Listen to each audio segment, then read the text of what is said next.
Hello. Welcome to the third part of the necromancer's evolutionary traits. A special thanks to my channel members for supporting me. And if you want to support, you can join my channel membership or Patreon for as low as $1. Thank you very much. Let's begin. At the beginning of this part, we see that at potion manufacturer experiment report, someone says, "Hey, you get up and run a little. You've stayed like this for a whole week inside your room like a neat. Only idiots do those things." Andrea says, "Lucia's also lazying around today while I'm pushing myself. Using your spare time to train and do experiments is pretty tiresome. But sometimes she switches up and helps in making things go faster." Lucia is sleeping. Audrey's is calling her and says, "Why do I feel like I am the only one working here?" She says, "You're imagining things." Andrea thinks, "She always makes me mad." She says, "Instead of doing nothing, decrease the amount of moderate and increase the amount of Todor's tree essence." He says, "Got it." Andrea thinks her intuition is really precise, and sometimes she even gets into the heart of the problem. "I'm doing this because of the money, but working together really was the best answer." Audrey's is mixing stuff together. System says, "You have manufactured a physical reinforcement potion intermediary grade." Audrey starts to laugh. She says, "What happened? Did you fail again?" He says, "It worked." Andrea says, "I know it's really sudden, but the potion experiment report ends here." System says, "Talent potion brewing buff type ordinary has been acquired. Conditions have been met." Andrea says, "I got a new talent?" System says, "Andrea's Cromwell's talent, evolution probability of buff type ordinary grade potion brewing is 32% evolve." He thinks, what the hell does this mean? So I can also evolve traits? Does that mean I can basically evolve anything if the conditions are fulfilled? 32% the value. It's even lower than the when I evolved the vampire. This is incredible. There are basically no side effects. Anyway, let's save it for now. She says, "It can even be used daily. Let's go make a request to the potion examination committee right away." Audrey says, "You can do this part since I've basically done all the work so far." She says, "I'm gonna be busy with my midterm starting tomorrow, right? But since you made it easy for me, I will take care of it for you." He says, "So you were slacking off on purpose." System window appears saying, "Angela Lucifer evolving. Remaining time, 14 days 21 hours 33 minutes. Angela thinks, "What the hell did I do? My whole body's burning and in pain. But I feel like there's something more to this pain." After that, we see an instructor says, "When we reach the midterms evaluation spot, please gather so that we can explain how it's going to work." Andrea thinks, if it's Lucia, she can easily pass the first examination. After that, there's the Magic Tower, where the last part is done. I've been training a lot, so my swordsmanship and necromancy has increased considerably. It's fine as long as I manage to pass the midterms. And the vampire evolution is about to finish, so I could probably check up on her. If I give an excuse when I go back, it'll probably fine for me to check on her. A girl says, "Hey, Diane, what do you think the midterms will be about this time? The request and the group members will be random, right? If you're lucky, it'll be a breeze." Diane says, "I wonder, no matter who I get paired with, it shouldn't matter."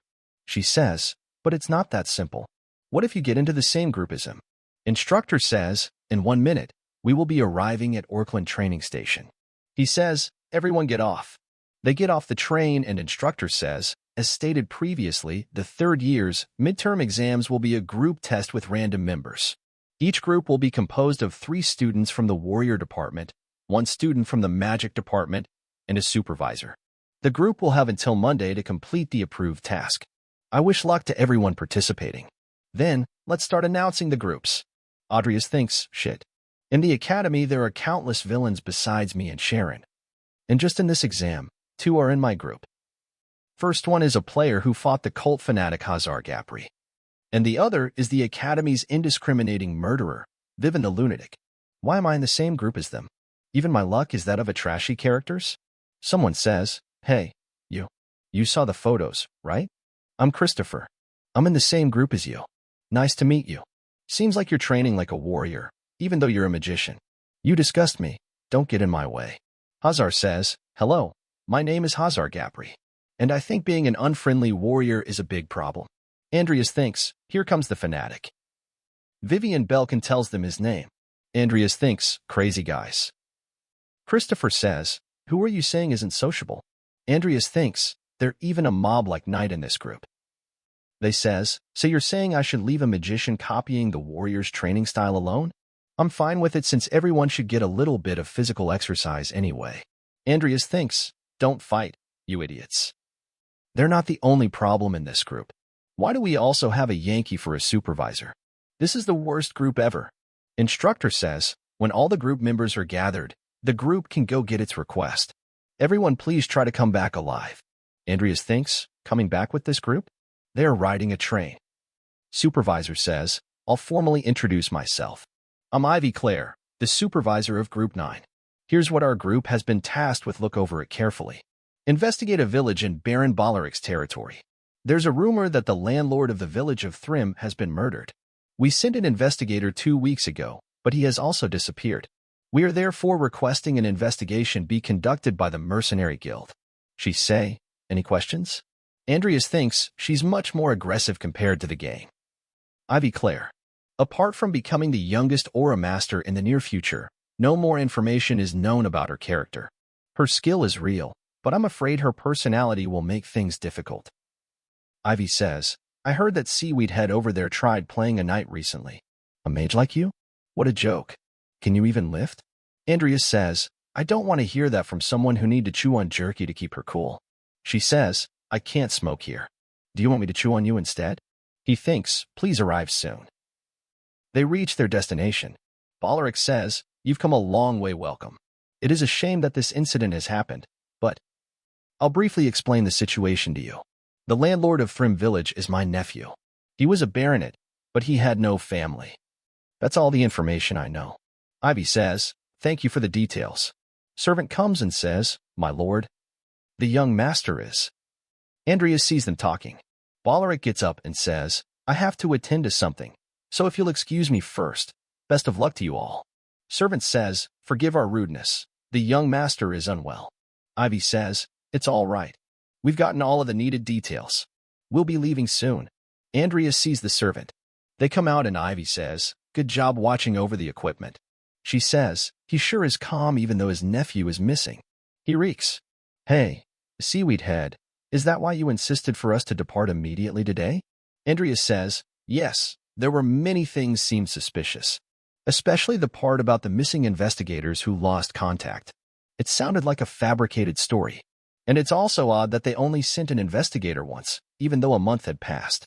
But the most suspicious thing was the butler's attitude. Butler says, if you leave now, you will probably reach there by nightfall.